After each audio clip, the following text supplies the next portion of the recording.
રાજ્યમાં કોંગ્રેસ, ભારતીય જનતા પાર્ટી તેમજ વિવિધ પક્ષો પોતપોતાના એજન્ડા મુજબ આગળ વધી રહ્યા છે, ત્યારે સરકાર સામે અનેકો વખત અનેક મુદ્દે પોતાનો બળાપો કાઢી ન્યાયની વાત કરતા ઠાકોર એકતા સમિતિ ગુજરાતના પ્રદેશ પ્રમુખ નવઘણજી ઠાકોર આજે મા અંબાના દર્શન કરવા માટે અંબાજી પહોંચ્યા હતા.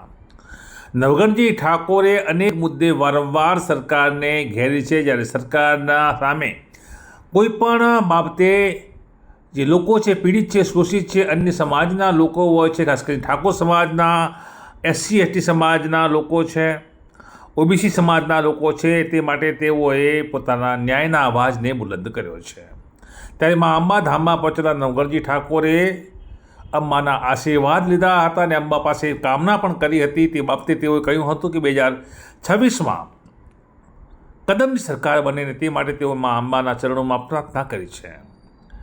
ક્ષત્રિય સમાજ, આદિવાસી સમાજ, દલિત સમાજ, માલધારી સમાજને ખાતરી આપતા તેઓ કહે છે કે હું પ્રાણોની આહુતિ આપીશ, પણ જીવીશ ત્યાં સુધી તમારા હિત અને અધિકારનું રક્ષણ કરીશ.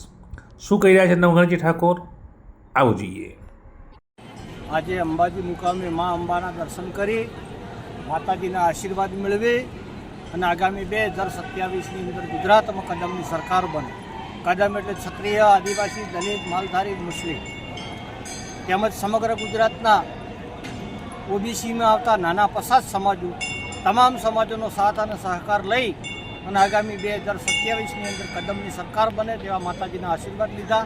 સમગ્ર ગુજરાતના ક્ષત્રિય સમાજ, સમગ્ર ગુજરાતનો માલધારી સમાજ, સમગ્ર ગુજરાતનો આદિવાસી સમાજ, સમગ્ર ગુજરાતનો દલિત સમાજ તેમજ અન્ય નાના પસાતો સૌને હું વિનંતી કરું છું અને તમને મા અંબાના ધામમાં ખાતરી આપું છું, આવો આપણે સૌ સાથે મળી કદમ સે કદમ મિલાવી અને આગામી 2027ની અંદર કદમની સરકાર બનાવીએ અને તમારા હક અને અધિકાર માટે આ નવઘણજી ઠાકોર ભલે પ્રાણની આહુતિ આપવી પડશે પણ આપી દઈશ, પણ તમારા હિત અને તમારા અધિકારનું હું રક્ષણ કરીશ તેવી મા અંબાની સાક્ષીએ તમને ખાતરી આપું છું. સમગ્ર ગુજરાતની પ્રજાને જય અંબે.